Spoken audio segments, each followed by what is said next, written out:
அதனால் அதை சும்மா ரெக்கார்ட் மட்டும் பண்ணி போலாமா?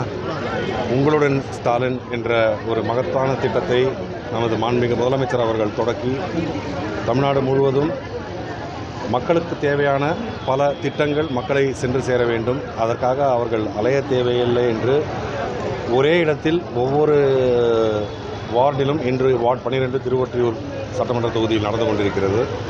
இங்கே அனைத்து உறுப்பினர்கள், அதாவது தேர்ந்தெடுக்கப்பட்ட உறுப்பினர்கள் மற்றும் கட்சி நிர்வாகிகள் என்று அனைவரும் இருந்து மக்களுக்கு உதவும் விதமாக 23 துறைகள் 13 துறைகள் 46 திட்டங்கள் இதை மக்களுக்காக இன்று சேர்த்து கொண்டிருக்கிறோம்.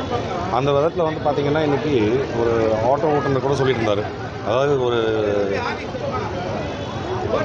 அமைப்பு சாரா சங்கத்தில் சேர்வதென்றால் ஒரு 5 மாதம் நாங்கள் போய் சுற்றினா தான் அந்த உறுப்பினர் சீட்டுன்றது கிடைக்கும்.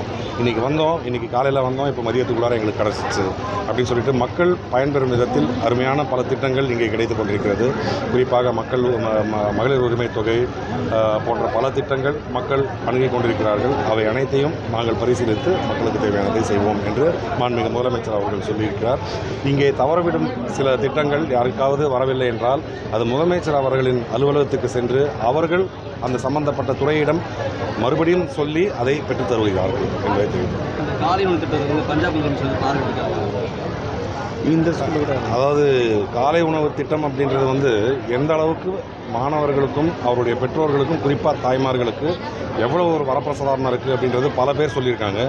ஏன்னா காலையில் அவசர அவசரமாக குழந்தை சாப்பிடாம பள்ளிக்கூடத்துக்கு வர்ற அந்த நேரத்தில் இந்த தாயும் அவர்கள் அந்த பள்ளிக்கு எடுத்துகிட்டு போய் போனதுக்கப்புறமா தான் அவர்கள் மற்ற வேலையை பார்க்க முடியும்.